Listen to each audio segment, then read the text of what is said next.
We meet our first author in the living room, but as we enter, we notice at once that there is no one here.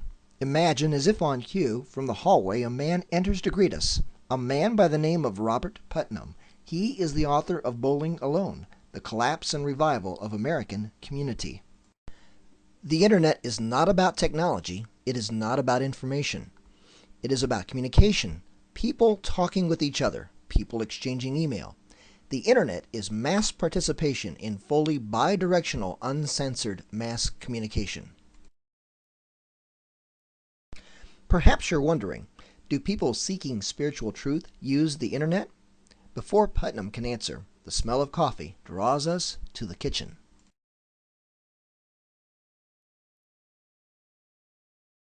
As we enter the kitchen, a man turns from the coffee pot to offer us a fresh brewed cup of coffee.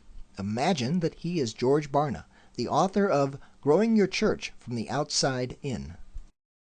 About 1/3 of the unchurched say that using the Internet has helped them to make and maintain friendships. About 2/3 of the unchurched who said this were under the age of 35, and 1/5 of unchurched adults noted that the Internet is a source of information they use regarding spirituality and matters of faith. After listening to Barna, you ask, so, is it time to adopt new methods to reach people using the Internet? And before he can respond, we hear a voice answer, "It sure is," and to see why, come into the den. Walking into the study, we see a man in his early 30s sitting at a computer. Imagine this is Andrew Carrega, author of Evangelism, Sharing the Gospel Online. He talks to us about how ministers and key church staff use the Internet. Carrega points out that most ministers use the net as a tool for research, but not as a place to build community.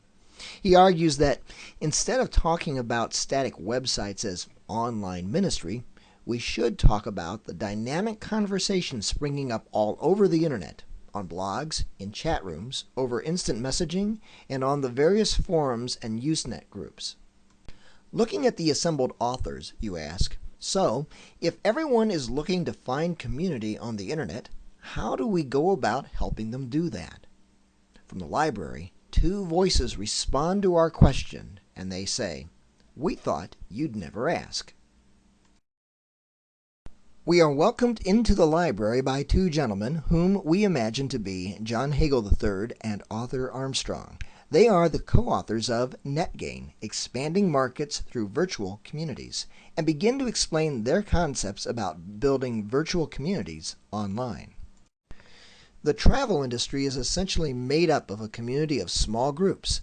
Some small groups like to travel on cruises, some like to go mountain climbing, while others like to backpack through Europe, staying at hostels and B&Bs.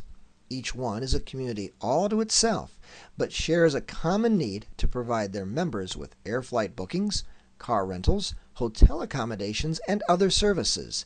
These core services lie at the hub of a wheel, with the various travel communities forming spokes on that wheel, much like this image. To learn more about how I've adapted this concept and applied it to how to revolutionize the way we do ministry online, order my book, Finding Community, Creating Connections on the Frontier of Online Ministry.